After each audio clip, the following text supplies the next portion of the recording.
Dobro večer, poštovani gledaoci. Dobrodošli u još jedno sučeljavanje Radio-televizije Vojvodine. Moje ime je Aleksandra Popović. Pa koliko se Srbija promenila u poslednje 3 godine i naravno koliko se promenio pogled na nju? Kako stabilnost u regionu utiče na dalji razvoj srpske ekonomije? I šta u stvarnom životu znače oni dobri ekonomski pokazatelji koji imamo, a to je povećan kreditni rejting Srbije, makroekonomska stabilnost, značajan napredak na Doing Business listi Svetske banke, veća i bolja naplata poreza. Dakle, ko će u narednom periodu ovde zapošljavati, kako će država štititi radnike koji će dobiti posao zahvaljujući državnim subvencijama, šta je sa mladima, kako ih naterati, podstaći da ostanu, da ovde započnu neki svoj biznis, kakva je budućnost i male privrede i naravno čije su naše oranice, kako iskorišćavamo taj najdragoceniji resurs koji jedna država ima. Šta se promenilo u Vojvodini nakon 22. oktobra prošle godine kada je posle 13 godina održana zajednička sednica dve vlade, Vlade Srbije i Vlade Vojvodine, koje su stvari još uvek na čekanju? To su neka od pitanja u večerašnjoj emisiji Sučeljavanje. Dobroveče, gospodo. Dobrodošli u studiju Dunav Radio-televizije Vojvodine. Večeras u sučeljavanju gospodin Aleksandar Vučić, predsjednik Vlade Srbije. Dobrodošli, gospodine Vučiću. Dobroveče vama. Vidim da se Panović namrgodio nešto. Pa ne znam da li je zbog vas ili zato što mora da radi. Šalu na stranu, evo sučeljavanje u presi i presije u sučeljavanju. Dobroveče, Zoran Panović, autor presije RTV-a, novinar i analitičar, takođe večeras u ulozi gosta. Dobrodošli još jednom. Mir i stabilnost osnove svega i osnove odgovoru na ono sad retoričko pitanje kada će nam biti bolje. Znate, gospodine Vučiću, smo mi ovde malo osetljiviji kada se stvaraju te pa makar i veštački izazvane tenzije u regionu. Kako vi danas gledate na situaciju recimo u Zagrebu gde svako malo šetaju crnokošuljaši, razne svetske agencije izveštavaju o odnosu između Zagreba i Beograda o porastu nacionalizma, navodno 60% su povećani napadi poslednjih godinu dana na Srbe, na zaoštrenu retoriku. Dakle, kad pogledate u pravcu Zagreba, šta vidite? Ne znam kako se dohvatiste Zagreba, ali hvala vam na toj temi. Zbog mira i stabilnosti, gospodine Vučiću, vi ste spremni na svaku žrtvu zarad toga. Ne, ja sam spreman da odgovorim na svako pitanje, to je moj posao i obaveza. Vama hvala na lepom uvodu. Jednu ste sitnicu zaboravili, iako ste zaista sve stvari tačno naveli, a to je da je nivo nezaposlenosti, što je veoma važno, dvostruko niži nego pre 4 godine. Dakle, imali smo nivo nezaposlenosti od 25,9%, danas je on 13%. Da li je to dobro? I dalje nismo zadovoljni. Ogroman je napredak, ali i dalje nismo zadovoljni i naš je cilj da idemo na ispod 11 i 10% da bismo bili bolji od proseka Evropske unije. Što se tiče mira i stabilnosti, tačno je. Da li ste ozbiljno mislili, ja verujem da jeste, ili ste to u šali rekli, apsolutno sve i svaku vrstu političkih poena sam spreman da žrtvujem da bismo sačuvali mir i stabilnost. Jer da bismo imali napredak ekonomije, a doći ću do toga da bi to svi ljudi mogli da osete. I pokušat ću da odgovorim na vaše pitanje o tome kako i kada će nam biti bolje i da li smo ikada i primetili da nam je bilo bolje i da li smo mi Srbi ikada to i priznali i da li bismo ikada priznali. Dakle, najvažniji su očuvanje mira i stabilnosti. Dakle, to ljudi misle da je to nešto dato od sebe i da to ne može da bude narušeno. A može da bude narušeno i neodgovornim izjavama onih koji pozivaju na nemire i nerede u Srbiji, da bude narušeno neodgovornim ponašanjem i dela ljudi u Prištini i dela ljudi u nekim zemljama u regionu. Ja nisam srećan zbog svega što se zbivalo u Hrvatskoj. Oni imaju nama da zamere određene stvari, mislim neuporedivo manje nego mi njima, ali uopšte ne želim da podižem tu vrstu tenzije, želim da se i Hrvati koji žive u Srbiji osjećaju kao da zaista žive u svojoj kući, jer ovo jeste njihova kuća, ovo jeste njihova domovina i oni treba da na takav način gledaju na Srbiju i mi treba da vidimo šta je to što za njih možemo da učinimo. Mislim da ćemo time da stvorimo dodatni pritisak na hrvatske vlasti da pomognu našem narodu. Da pomognu našem narodu, mi smo spremni takođe da učinimo sve što je moguće da pomognemo našem narodu, ne samo odbeglom krajiškom narodu, već i onim ljudima, pre svega starcima koji su se vratili u svoje kuće, koji su se vratili da dočekaju smrt posle mnogo nedaća i muka koje su proživali 1995. godine tokom akcija Bljesak i Oluja. Dakle, imamo danas više novca u budžetu, izdvojili smo mnogo više novca i za srpska udruženja u Hrvatskoj nego ikada ranije. To smo isto učinili i za srpska udruženja u Crnoj Gori. Sve što budemo više novca imali, moći ćemo da pomažemo naš narod. Jer mislim da je zdrava i jaka ekonomija osnovni uslov ili preduslov i za tu vrstu podrške i pomoći, ali zdrave podrške i pomoći našem narodu koji živi van granica naše zemlje. U svakom slučaju, što se tiče pitanja kada će biti bolje, imamo još 50 minuta ako posmatrate našu istoriju, odgovor na to. Ako posmatrate našu istoriju, poštovana Aleksandra, ja mislim da nikada Zoran i ja smo jednom imali taj razgovor, tamo od prvog srpskog ustanka gdje mi računamo početak moderne srpske državnosti, ne srednjevekovne srpske države od Nemanjića, nikada Srbi nisu bili ničim srećni i zadovoljni. Ne postoji ni jedan period u srpskoj istoriji. Ako možete da se prisetite bilo koga od prve do druge Miloševe vladavine, preko ustavobranitelja, Mihajla, Milana, Aleksandra, Petra, Aleksandra, Broza, svih posle, nikad mi nismo bili zadovoljni. I nikad nam nije bilo dobro. I nikad nam neće biti dobro. To govori jednu dobru stvar o nama, da nikada nismo zadovoljni sobom i da želimo da uradimo više. Ali da li je danas neuporedivo bolja situacija nego prije 3 godine kada smo bili pred totalnim bankrotom? Mislim da jeste i mislim da to ljudi vide i osjećaju. I položaj Srbije u svetu je dramatično bolji i, rekao bih, postavljeni ozbiljni ekonomski temelji za napredak Srbije u budućnosti. Ne mogu toliko daleko da idem, ali recimo u periodu od Hoće 2000... Panović nešto da mi... Da, evo kazat ćete, kad ste već to spomenuli, od 2000. do 2012. u programu razvoja pokrajine, od 2014. do 2020. se upravo konstatuje to. Samo u Vojvodini je 113.000 ljudi izgubilo posao od 2000. do 2012. godine. To su takozvane žrtve tranzicije i to je jedan proces koji traje ovde već 27 godina. To kad neko loše vlada i kad neko pljačka, onda vi to nazovete žrtve tranzicije. Nazivani žrtvama tranzicije, gospodine Vučiću. Nazivani žrtvama tranzicije. Tako je. Takozvane žrtve tranzicije. Pošto nisu mogli da smisle bolju sintagmu, sve uništili pa su onda rekli to su žrtve tranzicije. Nisu žrtve tranzicije, nego žrtve njihovog lopovluka i nesposobnosti. Ali o tom potom. O tom potom, ali hajte koliko ta ekonomska stabilnost zavisi i utiče na sve što nam se dešava i na taj odgovor, na to čuveno pitanje kada će nam biti bolje. Zorane, ove narasle tenzije, da li su dominantne sada u regionu po vašem viđenju? Pa da, mislim, stvari treba posmatrati u jednom totalu. Znači, prvo, i gospodinu Vučiću, znači prvo imati stabilnost u Srbiji. To znači da jednostavno ne treba praviti, gospodine Vučiću, sistemske i antisistemske partije i kandidate. Znači, jednostavno treba se truditi da ovo bude zemlja demokratska. To znači da jednostavno ti prevrati, plašti ljude prevratima, sigurno po meni nije dobro. A što se tiče regiona, region je u nekoj vrsti konflikta koji je zamrznut i ja bih to, ako me već pitate o ekonomiji, znam, razgovarao sam... Ja ću da vas pitam čime ste zaplašeni.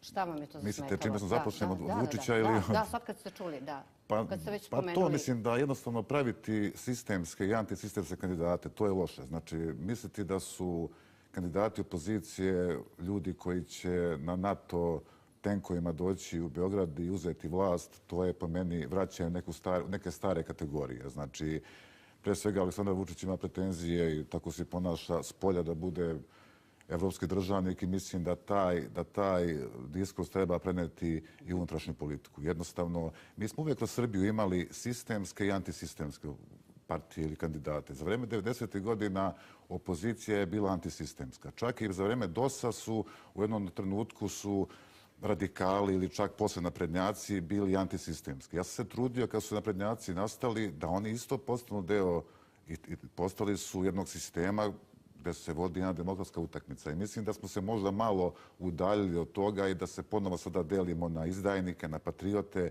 i to je jako loše. To je ta retorika koja vam i u našem dvorištu smeta i u kontekstu ove priče u regionu. A što se tiče regiona, evo ovo što možda premijer voli, to je ekonomija i to zna da mu je sigurno važno. IKEA, kada je 1991. treba dođe ovde, oni, pošto to znam sigurno, oni su pitali da li će biti rata i nisu došli. IKEA sada zida se u Bubanj potoku i kada vidim tu IKEA-u, meni to deluje više optimistički da će biti bolje nego situacija u regionu. A ono što je za region jako bitno, to je da on ipak ima neku vrstu monitoringa i jednu vrstu pokroviteljstva i u tom smislu mislim da je berlinski proces koji vodi kancelarka Angela Merkel jako bitan i u tom kontekstu jako bitna i pozicija gospodina Vučića. Posjeta Berlinu je bila očigledno uspešna i ona ima, koliko ja vidim, 3-4 segmenta. S jedne strane, zaista Srbija je dobila pohvale za ekonomske reforme. Ja sam čak razgovarao s ljudima koji se razumeju ekonomiju, ja se ne razumijem mnogo, koji čak i su politički protivnici gospodina Vučića, ali koji ne mogu da ospore zaista neke uspehe u smislu fiskalne stabilizacije, u smislu smanjanja zaposlenosti.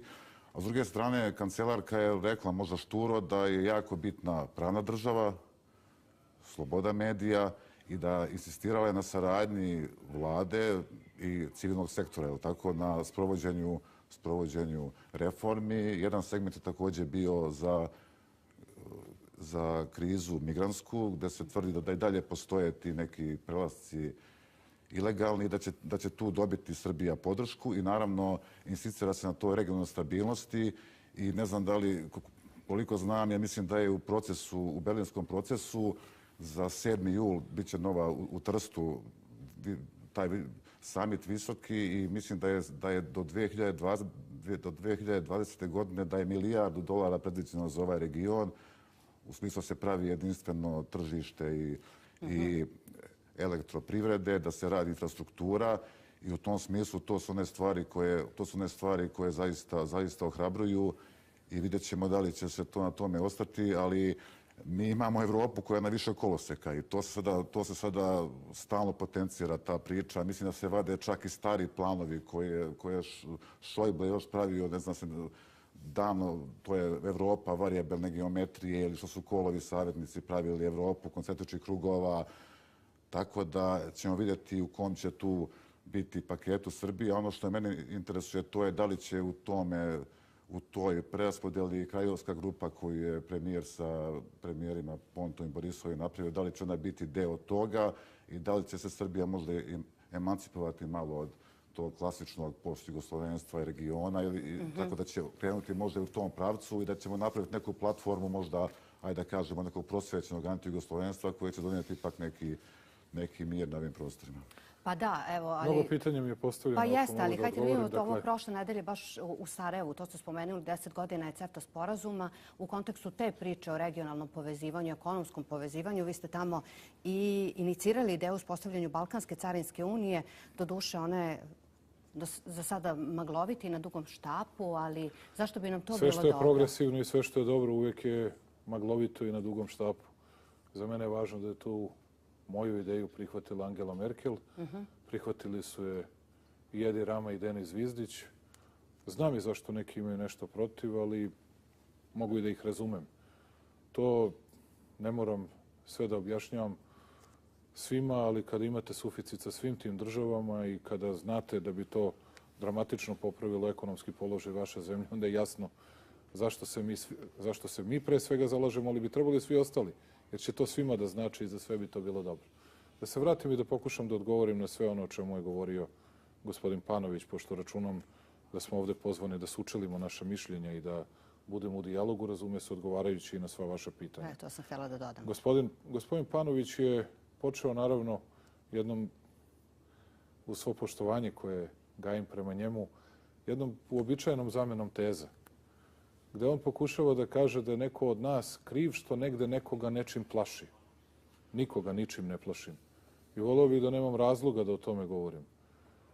Ali kada neko od ljudi koji su meni bliski da pogrešnu izjavu, moj je posao da kažem izvinite. A njihov posao je da kažu mnogo više od izvinite kada neko kaže da će da ljude veša po banderama, da će da mu stavi metak u čelo ili da će da rešava probleme šamarčinama za vrat ili da će da se puca u Srbiji kao u Makedoniji. A kada neko to ne uradi, već počne da govori o tome kako se sprema krađa izbora. Za krađu izbora bi možda oni bili zainteresovani, a ne onaj koji će ubedljivo da ih pobedi jer zna kakvo je raspoloženje naroda u Srbiji. Dakle, onda vidite da neko drugi sprema određeno izazivanje nestabilnosti, pa bi bilo dobro da kaže da to neće da radi. A onda je prava zamena teze kada vi uzmete pa optužite onog drugog koji samo čita to što oni kažu. I ništa drugo ne dodaje, bez ikakvih komentara. To je najgora zamena teza. Idemo dalje. Kažete da priča neko o izdajnicima i patriotama. To je floskula koju koristite već 10-12 godina, koju niko od nas ne koristi. Kad ste čuli od mene da sam govorio o izdajnicima i patriotama? Niste čuli nikada. Tu trenutku izmislite zato što to tako odgovara svima da tu priču puste, jer živite u 90. godinama. Ne možete da izađete iz tog šenjela. Ne pričam o vama. Čekajte, pa ja sam tek počeo da odgovaram. A ćutao sam sve vreme dok je govorio. Sve vreme sam ćutao. Nijednu reč nisam rekao i uopšte ne govorim o vama lično. Vi znate koliko vas ja poštujem, već govorim uopšte o tom načinu obraćanja koji je postao važeći za jedan deo javnosti. Zatim kažete kao da će neko na NATO tenkovima da dovede. Neće na NATO tenkovima, ali da li ima upliva, dramatičnog upliva novca i od Soroša i od mnogih drugih, da bi se Srbija svakako ne pomagala i svakako ne da dramatično napreduje? Pa naravno da ima. I za to imamo bezbroj dokaza. Ne jedan, već bezbroj. O tome govori vlada prijateljske na Mađarske, o tome govori vlada prijateljske na Makedonije, o tome govore vlade gotovo svih zemalja u Evropi. O tome se govori u samim Sjedinjenim Američkim Državama. Da su to NATO tenkovi? Pa naravno da nisu NATO tenkovi, jer je naš cilj da budemo vojno neutralni, ali da držimo dobre odnose sa svima. I to smo uspeli da uradimo. I mene nije sramota, moja dužnost da odem da razgovaram sa Jensom Stoltenbergom i da probam da imamo najbolje odnose sa njima. I ja znam da njemu ne pada na pamet nikakve tenkove da dovodi ovde. Pričao bi gluposti kada bi to govorio. I njegov je cilj da bude stabilnost ovde, u to sam sasvim siguran.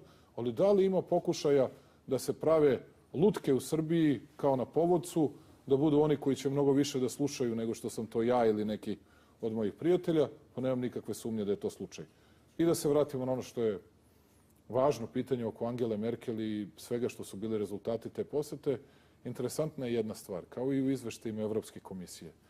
Kada imate 50 rečenica u kojima neko govori zaista veoma lepo, gotovo neverovatno lepo, nestvarno lepo o vašoj zemlji. Nikada ni jedan nemački kancelar toliko lepih reči o Srbiji nije izgovorio kao što je izgovorila Angela Merkel u poslednja 2 navrata.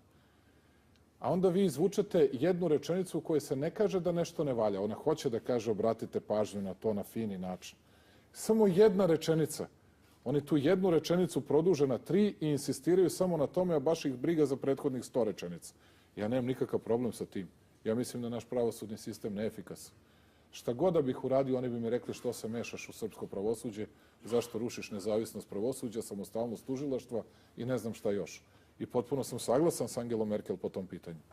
Dakle, hoću samo da vam kažem da ono što je problem onih koji napadaju svakoga dana i koji nema reči koju nisu izgovorili i na ovoj televiziji, i na RTS-u, i to svakog bogovetnog dana. Problem je u tome što ja njih neću da uvredim ni jedan put. Ni jednu nepristojnu reč neću da kažem. Samo ću da im stavim ogledalo ispred njihovog lica. I kako im stavite ogledalo ispred njihovog lica? Njima se taj odraz u ogledalu uopšte ne dopada i onda počinje, rekao bi gotovo, histerična kampanja uvreda, kleveta, najružnijih i najstrašnijih mogućih reči. Uostalom, pogledajte nam spotove. Pogledajte nam kako se obraćamo biračima.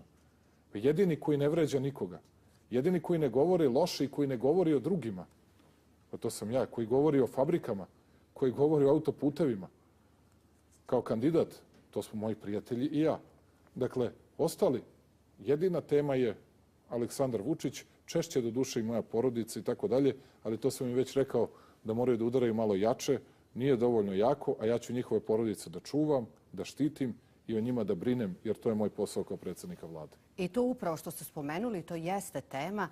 Dakle, taj odraz u ogledalu vlade Srbije prethodne 3 godine, ono što sada u kontekstu priče o regionu i Zagrebu, kojeg smo na početku spomenuli, zanima preko 11.000 ljudi koji rade u koncernu Agrokora, jeste kako će se ta situacija rešiti. Samo kratko, danas je bio sastanak sa ministrom Ljajićem. Pa Rasim je tu preduzeo mere u skladu sa odlukama vlade. Dakle, mi imamo tu sreću, pošto nije vezan direktno za Agrokor, pre svega Merkator, ali imamo drugih problema, ali ćemo da brinemo o tome i to da rešavamo. Ljudi treba da budu spokojno rešavat ćemo. Ljudi moraju da znaju jednu stvar, kad već o tome govorite. Zorane, da čujete ovaj podatak. Čujem, odlično čujem. Dakle, Hrvatska je u prethodne 3 godine izgubila 4 puta rating poene kod kreditnih agencija. A Srbija je napravila 1,5 plus. I to vam tačno govori. Da ne pričam da je kod njih sada dolazi do onoga što se nama zbivalo pre nekoliko godina. I mi ćemo da gledamo da to ostavi što manje posljedica po naše dobavljače i poverioce Agrokora pre svega, ali i ljude zaposlene u Ideji i u svim ostalim fabrikama i firmama koje je kupio Agrokor.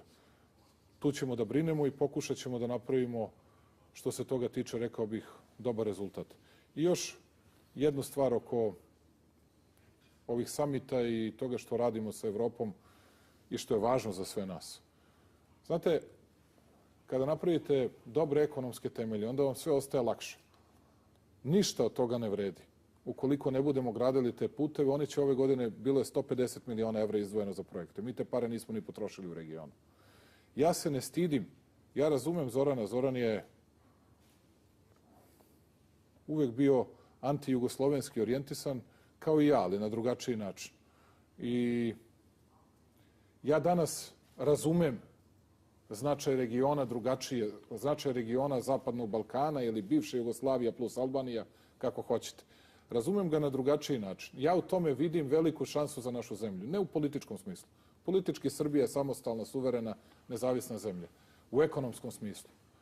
Da naši kamioni ne čekaju po 48 sati i 24 sata na bosansko-hercegovačkoj granici. Da možemo da izvozimo u Albaniju koliko hoćemo. Da možemo da izvozimo u Makedoniju koliko hoćemo, da ne čekamo po tih 48 sati. Izvozili bismo mleka i mlečnih proizvoda dvostruko više. Zarađivali bismo mnogo više novca. Operativni troškovi bi bili na nivou od bar 7 do 10% nižim nego što inače jesu. I to jeste naša ideja. Uopšte nisam zaplašen političkim protivljenjem takvim idejama, zato što ekonomski to donosi spas za Srbiju. To govorite o ideji koju ste iznali u Sarajevu prošle nedelje. Tako je. Iznao sam tu ideju koju je na ozbiljan način uz Angelu Merkel, uz Ramu i Zvizdića podržao Johannes Hahn, ako ste videli u njegovoj direktnoj diskusiji, u direktnom obraćanju. Zato što to diže ceo region.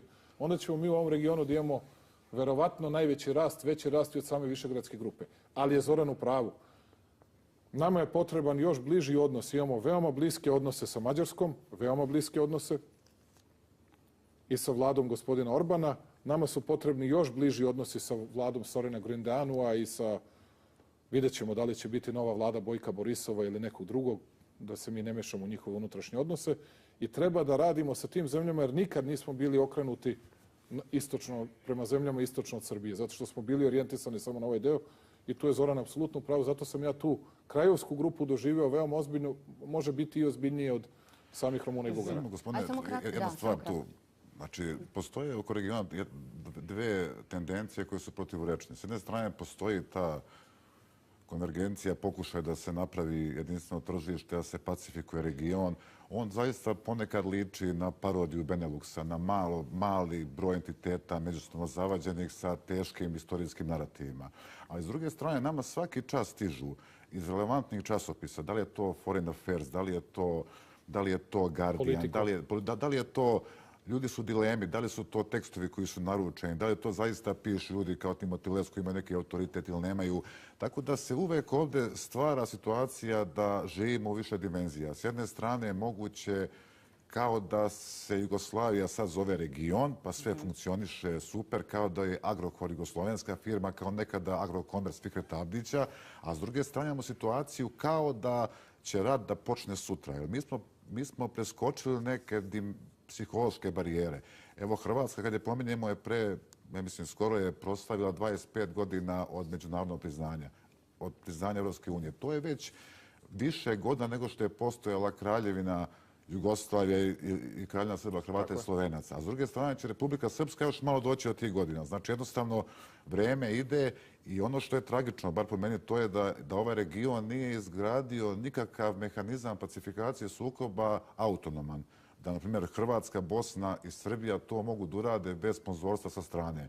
Čak mi se čini da to što nema Jugoslavije ne znači da kriza nema jugoslovenski karakter. Jednostavno samo kao da je Albanija zamenila Sloveniju, pa kao da je Rama, čas je Janša, čas je neko drugi, ne znam šta je.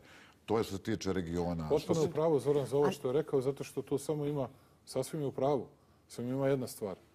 Ni ti iz polja ne bi mogli da zaustave da mi nismo bili dovoljno mudri da ćutimo, odnosno da prećutimo na različite vrste provokacija i izjava na koje nije bilo lako prećutati. A gde je granica tog? Granica je ta, Aleksandra, da morate da brinete o vitalnim interesima vašeg naroda. A vitalni interes našeg naroda je da ima mir, da ne gubimo živote. Vitalni interes je našeg naroda da uvek gledamo da štitimo naše državne i nacionalne interese, ali da ne odemo preduboko i da ne pređemo tu granicu o kojoj je Zoran govorio. Jer ako bismo mi njima odgovarali na sve, nemate Evropske unije koja bi uspela da spreči sukobi, koja bi uspela da spreči ono što se danas biva u Skoplju. Jer ja vas pitam sad, kažite mi, a kakvo je rešenje za probleme u Makedoniji? Ja sam to pitao sve evropske komesare. Svi su mene pitali, imaš savjet? Ja imam, ne. Samo da se ne mešamo. Želimo im sve najbolje. Ali tu nema rešenja. Kao što vi znate, kao što vidite, prosto nema rešenja. Jer u ovom trenutku, da ljudi shvate koliko je to opasna situacija, imate legalitet s jedne strane na koji se poziva Zajev i albanske partije.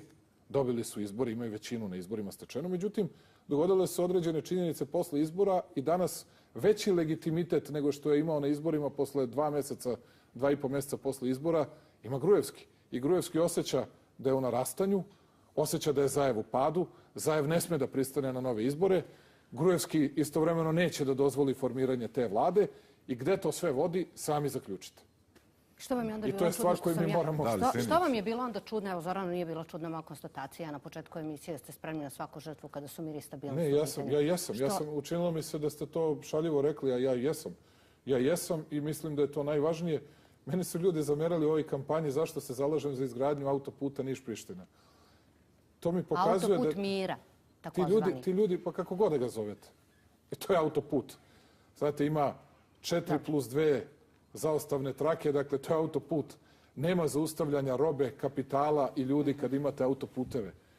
Tada spajat ćemo i Srbi i Albanci. Ali ćemo time da spojimo Srbe iz Gračanice prvi put. Time će bude lakše Srbima iz Kosovskog Pomoravlja, Srbima iz Štrpca, Srbima iz Metohije da dođu do Niša i do Beograda. A ne na ovakav način da su im potrebni sati kao da putuju ne znamo odakle. Ja prosto ne mogu da razumem tu vrstu ideja da neko kaže ja sam protiv izgradnje autoputa, a pri tome treba da se izborimo da dobijemo što je moguće više novca od Evropske unije za to. Oni nam rade pre-feasibility studiju, oni nam rade feasibility studiju, idejni projekat, oni plaćaju. I naši ljudi rade, ali oni plaćaju.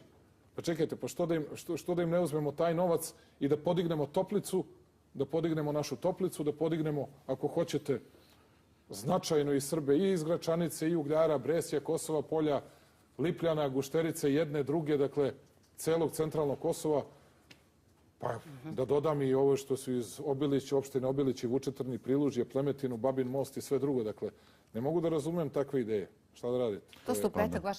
Zorane, samo to ste u petak kad ste bili ovde. Imamo isti minut, kako minutažu isto ili što? Ne. Zorane, što se mene tiče, izvolite.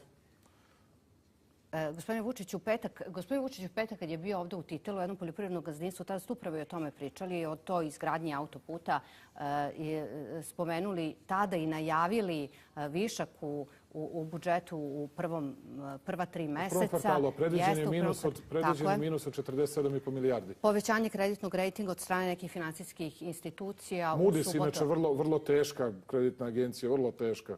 Oni su čak i od Fitcha i Standard & Poor'a, onako, čak teži, rekao bih, ali jasno vide situaciju i pokazuju kuda Srbija ide, tako da nema tu mnogo neko da sakrije ili da ne znam šta kaže protiv. Dobro, ja sam primala malu digresiju. Bitno mi je to što ste ušli u to jedno veliko gazdinstvo. To je jedan od najvećih izvoznika jabuka. Verovatno najveći proizvođač kod nas jabuka. I proizvođač kod nas jabuka i najavili tu, tako je, iz Titela. No, gospodine Vučiću, poljoprivreda je naša šansa, to u svakom slučaju, ali zar je trebalo 13. ministra da dobijemo pa da čujemo obećanje da će konačno žene u ruralnim sredinama i žene u poljoprivrednim gazdinstvima imati ona osnovna prava poput prava na porodiljsko bolovanje?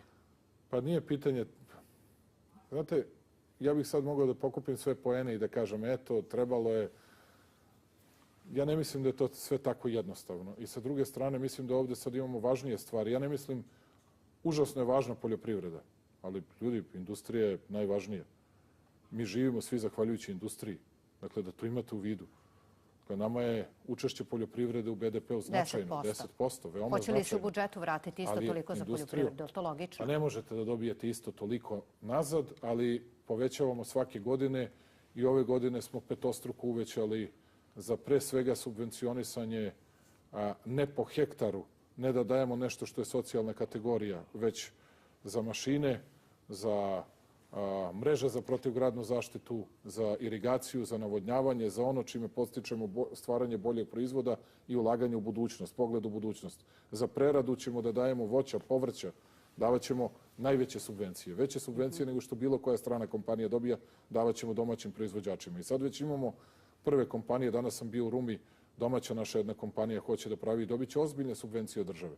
Dakle, za preradu voća i povrća, za preradu mesa također. Zato što mi imamo izvoz dobar, ali nemojte da izvozimo sirovu jabuku.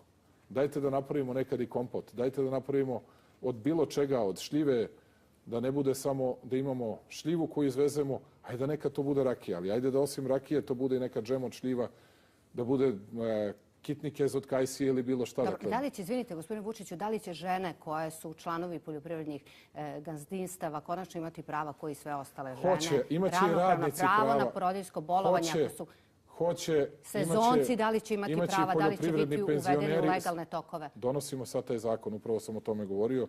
Vidim da ste zaista u temi i hvala vam na tome. Pa šta nam je važnije ovdje od poljoprivrede u Vojvodini? Po prvi put ćemo to da rešavamo na takav način, zato što sezonski radnici do sad nisu imali nikakva prava. I naša ideja je sljedeća, da time olakšamo u mnogome poslodavcima. Jer recimo Ćirić uzme 500 sezonskih radnika. Njemu odgovara da on plati mali porez na to, jer onda zna ko su mu radnici, nikakav problem sa tim nema i oni moraju da se pojave na poslu. A mi mu kažemo, evo, plati 20% na to, nemoj 64% koliko su nam porezi i doprinosi na plate zaposlenih. Plati na sezonskog radnika 20%, možda i manje.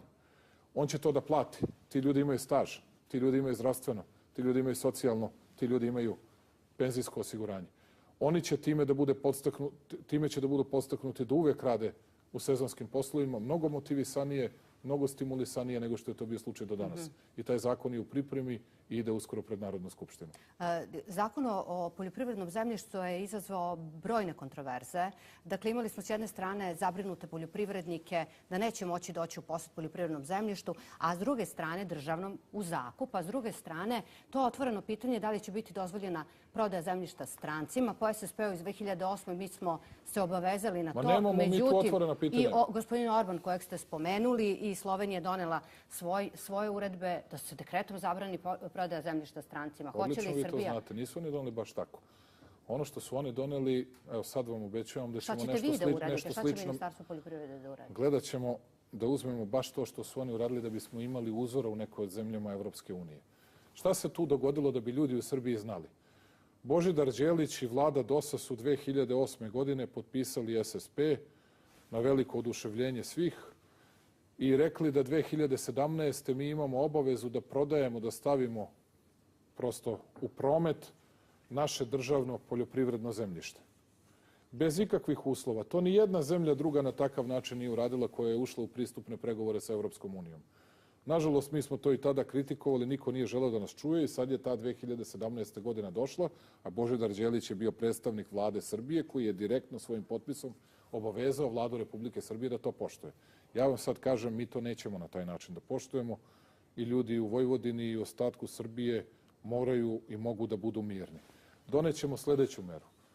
U skladu sa onim što su uradili i Orban i Slovenci, naći ćemo mere ograničenja za to, gdje ćete morati, da biste mogli to da kupite, morat ćete 7 do 10 godina da budete najmanje rezident Republike Srbije ili da vam firma bude 3 godine najmanje ranije registrovana ovde, pa mi ćemo za tih 7 do 10 godina već da budemo u Evropskoj uniji i onda će se stvari promeniti i tada već pravila Evropske unije možemo da primenjujemo.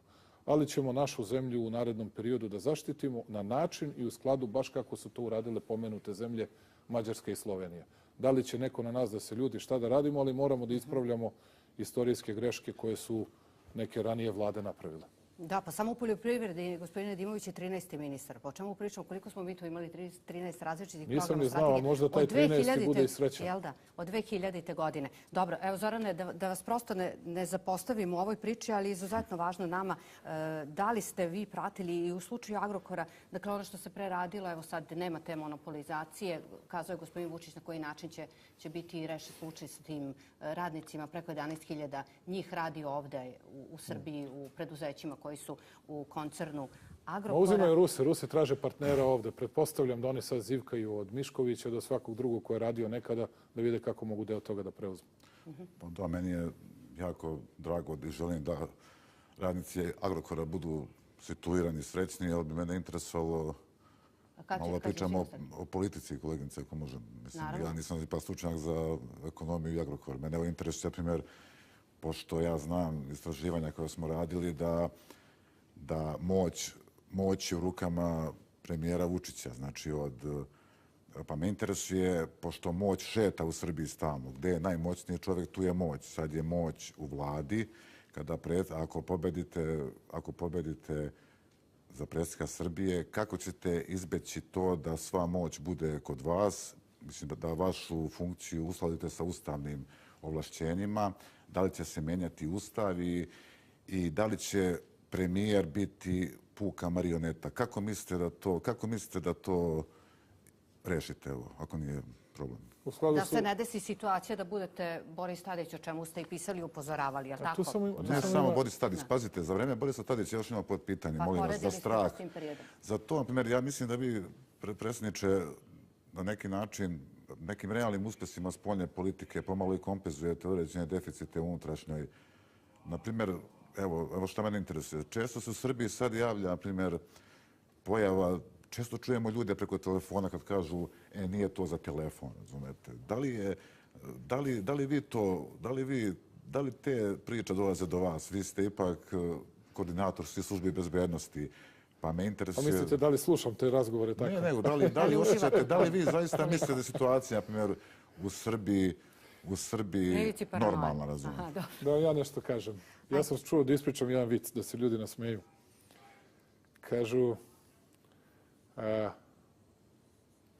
razgovaraju neki sa ljudima iz moje kancelarije i sad s mojom sekretaricom i kaže, pa dobro, pa pošaljite mail, pošto su tražili određene informacije i sad sa druge strane čovjek pita, pa na koji mail da pošaljem? I sad to je vic, moja sekretarica odgovara, pa na bilo koji, tobož kako se sve sluša i prisluškuje. To je inače kod nas Srba paranoja koja postoji, ja mislim, od 45. godine na ovamo. To je toliko glupo da nemam reči, ali ne postoji Srbin koji misli da nije prisluškivan. Ne postoji taj. Taj koji misli za sebe da nije prisluškivan, on bi u svojim očima izgledao nedovoljno važan. A sad ja da na to reagujem i da to objašnjam, stvarno ne mogu. To je toliko, postoje zakonski uslovi, zna se kako se to radi, u kakvim okolnostima, zna se koji organi, kako sudi tužilaštvo, donose odluke, ko to radi, pod kojim uslovima. To je toliko smešno da nemam reči. Ali to govori o potrebi, vi govorite o spoljno-političkim uspesima. Ja sam ponosan na unutrašnje političke uspehe. Spoljno-politički uspesi su sredstvo da dođete do unutrašnje političkih uspeha, do unutrašnje stabilnosti, do napretka ekonomije, do više posla. Pa mi pričamo o Vojvodini. Pa ja znam da ljudi nisu najzadovoljniji, znam koliko teško žive. Ali posle 35 godina otvorili smo 2 fabrike. Ja dolazim sad za 3-4 dana u Lir gde već radi 1500 ljudi. Pa što, gospodine Panoviću, u prethodnih 40 godina ni jedna velika fabrika nije ovde otvorena? Nego je to moralo da čeka da dođe do promjena i u pokrajinskoj i u republičkoj vladi. Pa danas pokrajinska i republička vlada rade zajedno. I ja sam srećan kad god vidim predsjednika i pokrajinske vlade i sve druge. Ne zato što su oni bilo čije marionete ili bilo što, već zato što radimo zajedno. A kako drugačije može da napravimo? Gospodine Vučiću, interesuje me kako se širi ta konfuzija u društvu. S jedne strane, vi, na primjer, podržavate pijetet imate prema pokojnom premijeru Đinđiću, a sa druge strane se DOS optužuje za nešto da je najmračniji period u istoriji Srbije. Ali pazite, vi ako hoćete... Ja ne mislim da je najmračniji period. Ako hoćete da me pitate šta mislim, reći ću. Ako vi želite da završite proces tranzicije, da kažete, ne znam, sa mesta predsjednika, da kažete, evo, Srbija više nije zemlja u tranziciji. Vi morate imati kontinuitet sa vladama naravno. DOS-a. Jer pazite, DOS je počeo integracije evropske, vi ih nastavljate. To je kontinuitet. To je jedini kontinuitet. To je jedini kontinuitet. A šta je kontinuitet sa prošlim vremenom pre DOS-a? Ako ne vidim ga. Ne vidim ga. Dakle, ne vidim ga i o tome ne govorim. Puzeću reviziju, rehabilitaciju tih vremena. Ne vidim ni na koji način, osim što ne mislim da stvari treba postavljamo crno-belim. Ja sam jedan od retkih i niko se u stranci koju vodim nije lako saglasio sa tim da Zoranu Đinđiću podignemo spomenik. To je bila moja ideja. To je bila moja ideja zato što smatram, bez obzira na sva naša neslaganja, da je to civilizacijsko dostignuće. Ja zaista mislim da je DOS katastrofalno upravljao Srbijom, pre svega zbog pljačkaških privatizacija. Ne postoji fabrika u Novom Sadu koja nije uništena i razorena. U celoj Vojvodini. Ali postoji neke stvari koje su bile dobre. U sve probleme gde smo mi služili neretko nečijim interesima i slali dnevni red vlade na pregledu ambasade, što ja nikad neću da dozvolim jer čuvam nezavisnost i suverenost ove zemlje, dobro je da se Srbija otvarala prema svetu. I to je bila pozitivna posledica tih promjena koje su tada nastupile. Ja nemam taj odnos, samo ako mogu da... Samo da odgovorim, dakle, pošto ste mi nekoliko stvari rekli oko toga šta se u Srbiji sve zbiva. Dakle, ja mislim da su to veoma važne stvari i ja mislim da ljudi to danas i tekako osjećaju. Bilo je 90. godina mnogo loših stvari, mnogo teških stvari. Kada imate sukobe i ratove, možete odmah da kažete da je to izgubljeno vreme i mnogo teže i mnogo više od toga. Ali nemojte da smetnete s uma da i u to najteže vreme, uz užasan život, i koji je posle toga promenjeno u značajno bolji život, uspeli smo da sačuvamo osnove naše industrijske i poljoprivredne proizvodnje, srž i suštinu naše privrede, koja je suštinski rasturena i opljačkana od 2000. do 2007. godine. Može li, gospodine Vučiću... A zatim, katastrofalnim finansijskim merama Srbija dovedena do ivice bankrotstva, do potpune ivice bankrotstva od 2008. do 2012. Ja vas samo pitam, može li Đinđićev softver u Šešeljev hardver? Može li to da se spoji u političkoj praksi? Samo mi objasnite na šta mislite, pošto ja izgleda nisam dovoljno, moje kontemplativne sposobnosti nisu na tom nivou. Pa ja mislim da jesu, pa dobro. Ne, evo ja sam otvoren da mi kažete mi na šta mislite. Kako da vam preciznije objasnim? Kažete mi šta je kod mene Šešeljevsko, šta je kod mene Đinđićevsko. Ja mislim da imam ime i prezime i da se trudim da poštujem u nekim stvarima gospodina Đinđića, u nekim stvarima poštujem zato što znam da neće da ide protiv države, ali mislim da bi bilo veoma loše da gospodin Šešelj dobije ozbiljnije poverenje naroda, jer znam gde bi nas i kako bi nas to vodilo, ali također znam da on neće pokušati da ugrozi stabilnost države zato što razume šta je država. Kao što za gospodina Đinđića ne želim danas da govorim stvari koje su negativne, ali mogu da vam kažem one koje su pozitivne. A imam one koje bih mogao da izgovorim da su negativne, ali nisam od onih Srba koji se iživljava na ljudima koji ne mogu da odgovore. Dakle, što se pozitivnih stvari tiče, mislim da je počeo da govori Srbima nešto što su Srbi strašno mrzeli da čuju. A to je, aj nemojte da kukate. Aj radite nešto i nemojte da kukate. Što se prvi suprotstavljao štrajkovima koje svi vole u Srbiji da podržavaju i kad pojma nemaju na čemu su ti štrajkovi bazirani i zasnovani i šta traže, unapred je štrajkač u pravu. Nije uvek. U 90% slučajeva nije. Naravno da ih ima i kad jesu. Dakle, on je počeo da menja odnos prema onome što su bile naše socijalističke i samoupravne navike u prethodnom periodu i to su bile ozbiljne i dobre stvari. Borba protiv kibicera, onih koji dobacuju, kapa dole gospodinu Đinđiću. Zato što su njemu svi dobacivali, svi su sve znali bolje. A pojma nisu imali. A ja vas pitam, nađite mi čoveka u Srbiji koji zna sve brojeve iz naše privrede. Neću vam pričati o politici, kao što ih znam ja. Ja živim sa tim. Ja živim za to. Ja sa tim ustajem, sa tim ležem. Ne postoji niko. Čak ni u Fiskalnom savetu, a tamo sede veoma ozbiljni i odgovorni ljudi. I dobri ljudi. I strogi kritičari vlade. Zato što je to naš život. Samo što svi drugi ljudi znaju. Znaš, to se prisluškuje. Zavladao je strah. A kakav je strah zavladao kad svaki dan najgore uvrede iznosite? Kad nema mesta gde to ne kažete. 4,2 miliona ljudi se nalazi na društvenim mrežama u Srbiji. To je najmoćniji medij. Moćniji od svih televizija zajedno u Srbiji. Izgovarate šta stignete, kako Ali vaša odgovornost je stignete. najveća uvek. Vi ste... Nije meni sporno, naučio sam, u pravu ste vi. Moja odgovornost jeste najveća, ja od te odgovornosti ne bežim. Vi treba da postavljate standarde. Ja ih i postavljam, Zorane, nisam nikoga uvredio. Nemam kampanju uvreda, kao što su vodili 2012. Tadić i drugi. Pitate me šta ću da radim na mestu predsjednika. Poštovat ću Ustav. Ako za Ustav budemo mogli da napravimo konsenzus najvećeg broja političkih partija, Ustav ćemo da menjamo, ali ne da bismo predsjedniku širili ovlašćenja. Naprotiv. Toliko, da vam kažem samo koliko pogađaju oni koji se takvim stvarima gađaju. Ja mislim da je francuski sistem kod nas nesprovodiv. Mislim da treba da imamo nešto bliže kancelarskom sistemu. Sad to što to meni ne odgovara u ovom trenutku, pa šta ja tu da radim? A da li ću da kontrolišem vladu? Kontrolisat ću vladu, to je moja ustavna obaveza. Biću strog i ozbiljan kritičar vlade, ali ću biti veoma pošten prema njima i neću ih napadati kada javnosti izgleda da je potrebno da vlada bude napadnuta. Ja sam zato zahvalan Tomislavu Nikoliću što nije vladu napadao kada mu se činilo da je vlada laka meta. I bez te podrške bi vlada teško izgurala sve ove teške reforme koje su nas dovele do ovih rezultata da ja danas budem, ne zato što sam ja, već zato što sam na čelu takve vlade, takve zemlje, budem veoma cenjen u Evropi i da ta zemlja bude veoma cenjena u Evropi i celom svetu. Kao što nikada nije bila cenjena u svojoj modernoj istoriji. Upravo zbog tih teških mera koje smo proveli zajedno. Da nije bilo podrške predsjednika za to, da predsjednik sad ide u Kinu, da vam sad kažem ulogu. I 31. ja od njega čekam u izbornoj tišini da mi javi telefonom, ej Vučiću, spremaj ugovore, vidi kako da pomognete subvencijama, bilo kako da napravimo taj let za Kinu. Kompanija, ne smijem još ime da izgovorim, uzima let Beograd-Peking, kineska.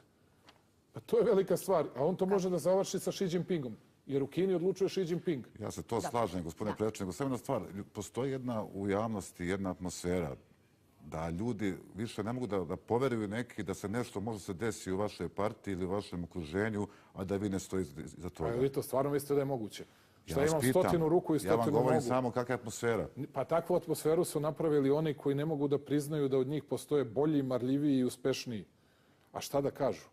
Da kažu izgubili smo izbore ili lošiji smo od ovoga, ovaj ustaje 3 sata pre nego što ustajemo mi, odlazi s posla 4 sata posle nego što odemo mi, malo i obrazovaniji od nas, a možda ima i malo veći talenat nego mi. Pa ko će to da prizna? Kao što znate, René Descartes je još govorio da je racio nešto što je najbolje raspoređeno među ljudima. Svi misle da ga imaju dovoljno i niko se ni sa kim ne bi menjao. Ali vi ste u Samo da završim. Ja zato kažem, ne mislite valjda da će oni da kažu Vučić je pobedio zato što je bolji od nas. Pa neće. Nego će da kažu Vučić je kriv zato što on kontroliše kako česma izgleda u SNS-u. A u SNS nisam ušao u posljednjih 7 meseci 2 ili 3 puta. Dobro, ali jeste, gospodine Vučiću, dozvolite, Zorane. Evo, jeste. Da više citirate Kneza Miloša u posljednje vremena. Jeste, ali ušli u zgradu... Citiram Kneza Miloša, što vam to smeta? Ja mislim da je Knez Miloš najvažnija istorijska ličnost u srpskoj istoriji. Ne računajući Nemanjiće, gde bismo mogli da govorimo koji je od njih bio najznačajniji. Ali u modernoj srpskoj istoriji lično smatram Kneza Miloša najvažnijom i najistaknutijom srpskom figurom. Uostalom, ne zaboravite da je Knez Miloš uvek bio sa svojim narodom. Kad je bilo teško, bilo je Vojvodo, ajmo u boj. A on kaže, sačekajte do zeleni, sačekajte da proleće dođe, sačekajte da se malo skućimo, sačekajte malo glava da sačuvamo. Ali on nikada nije bežao. Nikada nije bežao i nikada se nije sklanjao od Turaka. Kad je trebalo se vodi politika mira, kad je trebalo se sačuvaju naši ljudi, kad je trebalo se napravi prvi ustav, pod njim je donet. Nije neko drugi rekao Dimitriju Davidoviću, nego je rekao Miloš Veliki. Nije neko drugi uvodio prve elemente moderne državnosti od poreskog sistema do svega drugog, nego Miloš Veliki. Što vam smeta? A ko je to drugi? Ne, vama smetu ili ne, dozvolite. Zorane, dozvolite meni. Dužni smo gledalcima da odgovorimo na pitanja koja sam postavila u uvodu. Pa sučeljavamo se koleginice ništa. Bez obzira. Možete i o ovim temama da se sučeljavate životnim. Znači, dužni smo da im to odgovorimo. Zorane, vi ste tamo malo ispod Požege.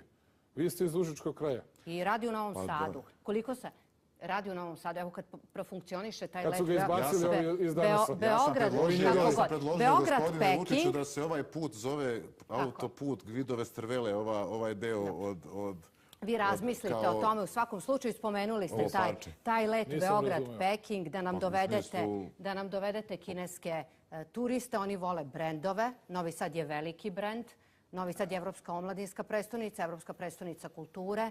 22. oktobra je posle 13 godina održana sednica dve vlade, Vojvodine i Srbije. Jedna od stvari koje ste tu istakli jeste svakako pomoć Novom Sadu da se što bolje pripremi u svakom smislu. Spomenuli ste investicije Liri Delfi, preko 5000 radnih mesta ovde. Stiže Continental sad za... Continental. Je li to jedan od modela koji je ovde u Novom Sadu primenjen, a to je da grad izgradi ne samo parcelu, već i halu? To smo uradili u Smederevu, to smo uradili na više mesta. Šta ja kao poreski obveznik dobijam na taj način? Kako šta? Evo da objasnim. Veoma važno i veoma dobro pitanje. Mi se borimo da zaposlimo što je moguće veći broj ljudi. Borimo se za to jer će ti ljudi da dobijaju plate. Taj novac koji je uložen u halu i zemljište vraća se gradu i kroz poreze i doprinose, jer gradu ostaje 30% od poreza i doprinosa, ostalo ide državi, od primanja samozaposlenih. Neću da vam govorim da kroz javnu potrošnju, da ti ljudi koji imaju svoje plate, koji ih do juče nisu imali, da će da to potroši u kioscima, u radnjama, u bioskopima, u pozorištima, u prodavnicama, na svakom drugom mestu. To je smisao svega. Kada povećavate zaposlenost i smanjujete nezaposlenost, svi vam parametri rastu, sve vam se isplati. Mnogo je bolje nego da bacite u bunar jednokratno, a da nemate održivost, da nemate trajnost, da nemate bar 10 godina sigurnost tržišta.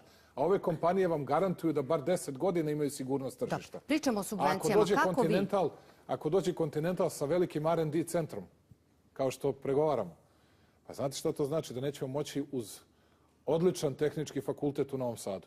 Da nećemo moći, ovde imate i Schneider i mislim RKK, sve mnoge druge uspešne, moćne kompanije, ali neće moći tehnički fakultet da proizvede ljude koji su nam potrebni. Pa već ne može, gospodine Vučiću. Pa zato i gradimo novu zgradu da bi mogao malo više i zato ćemo... Stručnjaka. Nedostaje nam, tačno je. Nedostaje nam i zavarivača i vodoinstalatera. Tako je, zato se kreće sa dualnim obrazovanjem.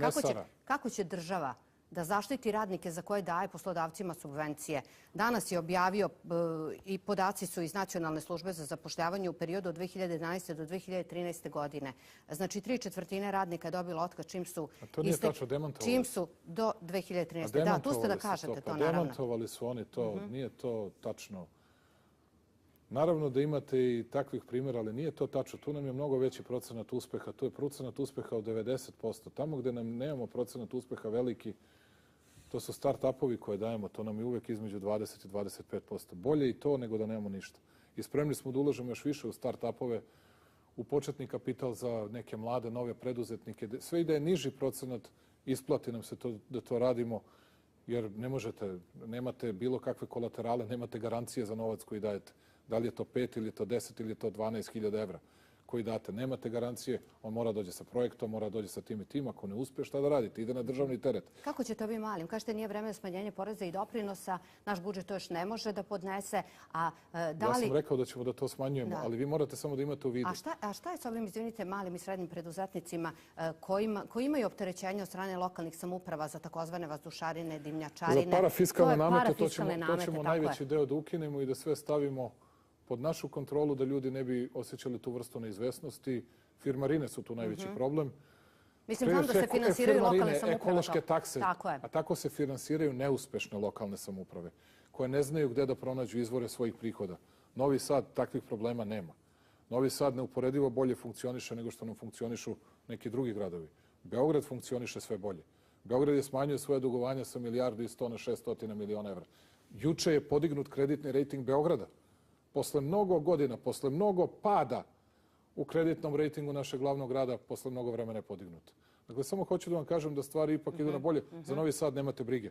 Što se Novog Sada tiče, mnogo para će da dobiju. Mi smo dali ove godine i kroz tekuću budžetsku rezervu i za fasade koje vidite da se po Novom Sadu renoviraju. To je poklon Vlade Republike Srbije Novom Sadu. Pa lepo, naravno da je lepo. Jeste videli nekada se u Novom Sadu, da budete pošteni, Aleksandra, više fasada radilo i da se više fasada priprema? A tek ćete da imate toliko građevinskih radova u Novom Sadu da će ljudi čudom da se čude, jer mislimo da mnogo novca uložimo za 2019. i 2021. godinu. Mnogo novca. Mi hoćemo da napravimo da ne bude Beograd jedina city break destinacija za Evropljane.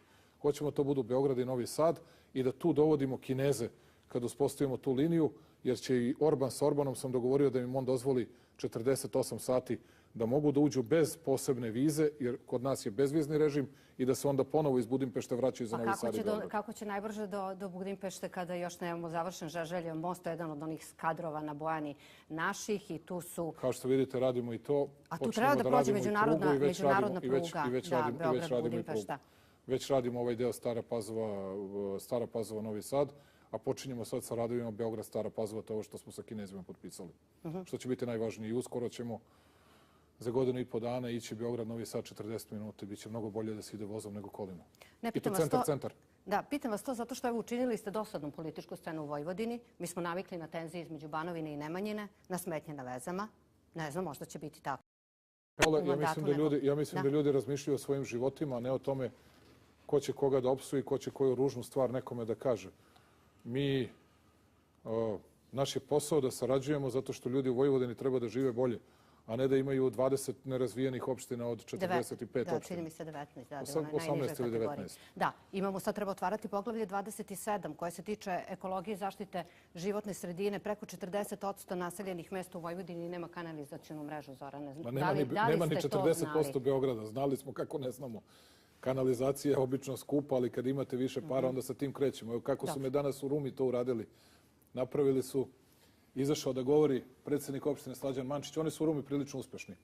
Pa investitori uglavnom hoće u Srem, Ruma, Sremska Mitrovica, Šid, nikako, a Banat je katastrofa, to znate i sami. Dolazit će sve više u Banat kada budemo ga povezali infrastrukturno i kada još neke stvari sa Nemcima budemo uradili.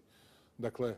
Šta je rekao gospodin predsjednik opštine? Kaže čovjek, pa evo mi smo se dogovorili da još 100 miliona da nam da država, da nam da vlada Srbije za ovaj kolektor, za prečistače i tako dalje. Ja pogledam u Kneževića, pogledam, pa gde to ima u budžetu? Znam da nema tog u budžetu. I onda se neko doseti, napravio šalu, kaže, pa to je bio analitički pristup budžetu, pa su to smislili da im treba toliko para, pa vi sad rešite. Ali našli smo načina, pa ćemo pomoći za više opštine i za kolektore. Ono što su radili u dosadašnjem mandatu jeste da ste izveli vladu iz tog kabineta u Nemanjinoj. Prvu godišnjicu ste, ako se ne varam, na kopovima Kolubari. Hoću da idemo u Bor, da li će ta praksa biti nastavljena i šta sa onim prijemima građana? Hoću i kao predsjednik, imaću više vremena. Hoću da razgovaram, ukoliko dobijem narodno poverenje, sa ljudima iz cele Srbije. Želeo bih zajedno sa vladom da odemo i u Bor, i u Kraljevo, i u Suboticu ili Kikindu ili Sombor, da vidimo gde je važnije, na sever Bačke ili na sever Banata. Dakle, ali kao što vidite, posle posete Nišu i posle 7 dana provedenih u Nišu, u Niš je stigao, prvo završili smo pre toga Johnson Electric, koji postaje uskoro jedna od najvećih fabrika u Srbiji. Leoni, zida se za 2 meseca, tu će više od 2000 ljudi da radi. Ismail je zastare, otvorio fabriku, već je 600-700 ljudi zaposleno, traži i on hoće odmah da zapošljava više. Dovodimo Zum Tobel, sa kojima smo se dogovorili, to je bukvalno Mercedes u industriji svetla reflektora, dakle, evropski Mercedes, austrijska kompanija. Juče smo potpisali sa filipinsko-francuskim IMI-em ugovor na 1250 ljudi u Niškoj banji. Da li to ljudi još vide? Pa ne vide još, tek potpisujete, završavate, ali to je ogromna pomoć i podrška. Time će taj recesivni niški budžet da konačno postane stabilan i moći će oni da izdvajaju više novca. Mi ćemo tu da završimo koridor 10 i istočni krak i južni krak. Velika ulaganja smo spremni, tako da ako dođe i ovo sa Evropljanima što radimo, Niš, Priština, autoput, to će da bude ogromna stvar za Niš i onda ćemo da imamo 3 velika i moćna centra. Evo, iscurilo nam je skroz vreme, ono što ste rekli, svi sad hoće u Novi Sad, ali Zorane, ajte samo, koju biste repliku recimo iskoristili trenutnu situaciju u kojoj se Srbija nalazi, po vašem sudu, po vašem viđenju? Ministar Dušan Vujović kaže, sećaš li se Doli Bel, svakoga dana u svakom pogledu sve više napredujemo, šta biste vi rekli? Ja se malo plašim, pošto uz uvažavanje mislim da je autoritarnost u Srbiji isto velika i na neki način ovi izbori isto pokazuju da... Ja se pitam, plašim se, nadam se da će gospodin Vučić razmišljati o tom pravcu, ko će njega da kontroliše sutra. Znači, jednostavno... Ima mnogo manja ovlašćenja. Vi prosto morate to da kažete tek da biste to rekli. Plaši vas autoritarnost i to kažete u lice predsjedniku vlade.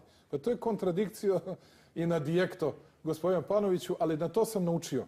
Super, veliki diktator koji svakoga dana sluša da je Gospodine Vučić, nisam ubica, rekao da ste zlikovac, diktator, lopovi. nego da je samo autoritarnost velika u društvu i to je isto Autoritarnost u društvu. Pa jeste. jako velika.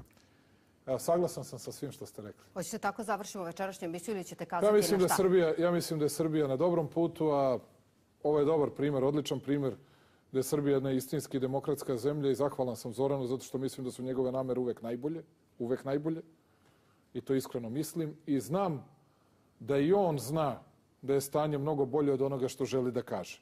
Zato što postoje stvari koje nisu socijalno poželjne i da ne bi bilo sad ćemo mi na društvenim mrežama da ti kažemo ne znam ja šta sve, onda prosto to svi moraju da izgovore.